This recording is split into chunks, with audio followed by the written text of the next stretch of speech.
बिस्मिल्लाहिर्रहमानिर्रहीम। अस्सलाम अलैकुम नाजरीन, इल्म हासिल करें चैनल पे आने के लिए शुक्रिया। आज की इस वीडियो में बहुत ही मुख्तसर में गौस आज़म शेख सैयद अब्दुल कादिर जिलानी की करामात के 3 वाक़यात बताएंगे जो आपकी शान की तस्दीक करते हैं। आपसे गुजारिश है चैनल को सब्सक्राइब ज़रूर करें, वीडियो पसंद आए तो लाइक करें और ज़्यादा से ज़्यादा शेयर करके सदक़ाए ज़ारिया हासिल करें। जज़ाकल्लाह। पहला वाक़या, रमज़ान का चाँद और गौस पाक की करामात। गौस पाक के बचपन के ज़माने में एक मरतबा रमज़ान शरीफ की चाँद की तारीख में लोगों में इख्तलाफ पैदा हो गया। कुछ लोग कहते कि चाँद हो गया और कुछ कहते कि चाँद नहीं हुआ। ये बात जब गौस आज़म की वालिदा तक पहुँची तो आपने फरमाया, मेरा ये बच्चा जब से पैदा हुआ है रमज़ान शरीफ के दिनों में सारा दिन दूध नहीं पीता। आज भी अब्दुल कादिर ने दूध नहीं पिया है, इसलिए रात को वाकई चांद हो गया है। चुनांचा तहकीक करने के बाद साबित भी हो गया कि चांद हो गया है। सुभान अल्लाह। दूसरा वाक़या, गौस पाक का सिर्फ 4 साल की उम्र में कुरान की तिलावत करना।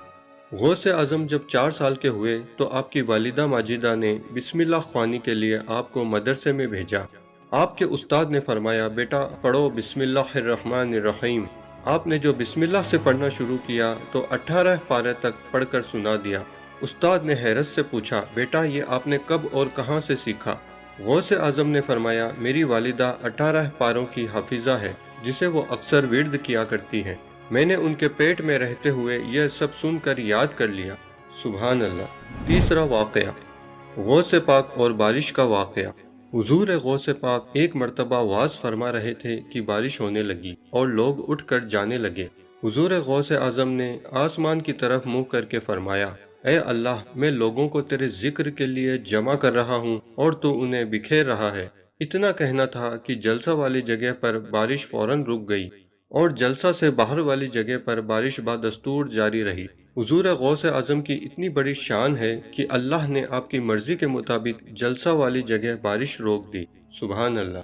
वैसे तो गौस पाक की करामात के अनगिनत वाक़यात हैं, उनमें से ये वाक़यात भी हैं। इंशाअल्लाह आइंदा भी नबियों, वलियों, सहाबा, औलिया कराम के वाक़यात पेश करते रहेंगे।